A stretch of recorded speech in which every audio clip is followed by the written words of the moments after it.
I am Clara and I am 24 years old. I have a story to share, one that might be hard to believe, but it is unfortunately very real. Picture this: the year is 2020 and the world is in chaos, but my own chaos is hidden beneath the surface of a friendship that has become toxic. I had a best friend whom I will call Dark.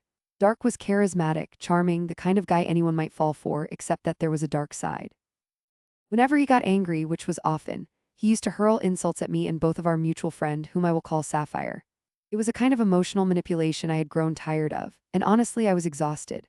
There were moments when I would be so naive and gullible, thinking things could change, but deep down, I knew they would not. Dark would lash out with words that cut deeper than any physical wound, and it got to the point where it left me feeling small and insignificant. Insults like "you will never find anyone better" became a string of painful echoes in my mind. I reached a breaking point in 2021 when both Sapphire and I were SL*T shamed by him. I had had enough and my heart was tired of being bruised. But revenge is a game of strategy, not just anger. I decided I would take my fate into my own hands and I hatched a plan. The idea was risky, and I can't say it was born from the wisest of places, but it felt right. Dark had an entire legion of admirers who would swoon at his feet, but I thought I could create someone else entirely, an illusion. So I created a dummy account and I dove into the world of make-believe, spending hours crafting the persona of a girl who had everything together. I chose photos from Pinterest, ones that radiated confidence and allure, and put them into this new identity. And then I started chatting with him. It took a long time, longer than I anticipated, but slowly the ruse worked. He began to confide in this pretend girl, and soon enough he confessed that he had fallen head over heels in love with her. I held my breath, the stakes higher than they had ever been.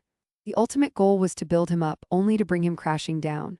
The moment came when he declared his feelings not only to that account but also publicly to us, Sapphire and me. It was pure validation, but I was not here to keep his love. No, I was here to dismantle his reality piece by piece. When he asked me to be his girlfriend, I said yes, but it was all a game to me. I would send him pictures of my dummy account, living in this double life. Whenever he wanted to call, I had an excuse ready. "Sorry, I do not have data," or "my Wi-Fi is down." I was toying with him, extending a lifeline while hiding the knife behind my back, ready to stab it in at the right moment. By the time we reached 2023, Dark was madly in love with my fake identity. Meanwhile, my life had taken a turn because I met someone real, someone who loved me back for who I truly am. It was like a breath of fresh air to finally feel validated in a genuine way, but I could not forget my plan with Dark. As weeks passed, I ghosted him, fading into silence as he lingered on the high of our imaginary relationship. There was something powerful about being the puppet master behind the curtain. But finally, the strings had to be cut. I prepared myself for the final blow, a breakup text. My heart raced as I wrote it. I had to be firm to make it count. I opted for a simple yet piercing reason. "Your terrible attitude makes it impossible to be in a relationship with you." I hit send, feeling a strange sense of satisfaction as I sealed my fate. Moments later, the onslaught of emotions exploded in my notifications. Dark was shattered, and I was not even in the room with him to witness it. He vented to both Sapphire and me, how he felt broken, how he was heartbroken over losing someone who meant so much to him, while all the while I had orchestrated this downfall from the shadows. I had stolen his heart and crushed it, all for the sake of revenge. Every message he sent was like getting the sweetest dessert after a long, grueling meal. As he poured out his pain, I found myself struggling to contain my glee. The man who once belittled me was now on the other end of a heartbreaking story, a heart wrenched by his own arrogance. Days turned into weeks, and he continued to lament, oblivious to the fact that the girl who had entangled him in this whirlwind of emotions had completely vanished. I finally revealed to Sapphire that I had cut ties with Dark while meticulously omitting the part of the plan, allowing her to find the pieces of my deceit on her own. She was shocked but supportive. And as for Dark, I let him dwell in his heartbreak, perhaps adding a little more strength to his character. Every night I thought about how I had acted out of anger and revenge, but in doing so, I had also liberated myself from his toxic grasp. Revenge can sometimes serve as a catalyst for change, an unshackling of oneself from negativity. As for Dark, I wish him well. When I think of revenge, I realize it also made me stronger, more confident, and sure of myself in the world.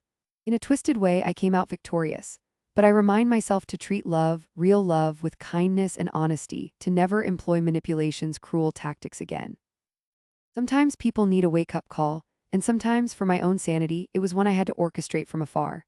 I settled into the version of myself that blossomed after those tumultuous relationships, reflecting on the time spent plotting, scheming, and daring to confront my demons through someone else's heartbreak. This chapter of my life is over, but it has shaped me, and I embrace it all. I would never want to walk that path again, but I welcome the lessons it taught me. And so I ask you, my listeners, what would you have done in my position? How would you have handled toxicity in your life? And if you found yourself in an intricate web of revenge and deceit, would your own heart be able to reconcile with the actions taken?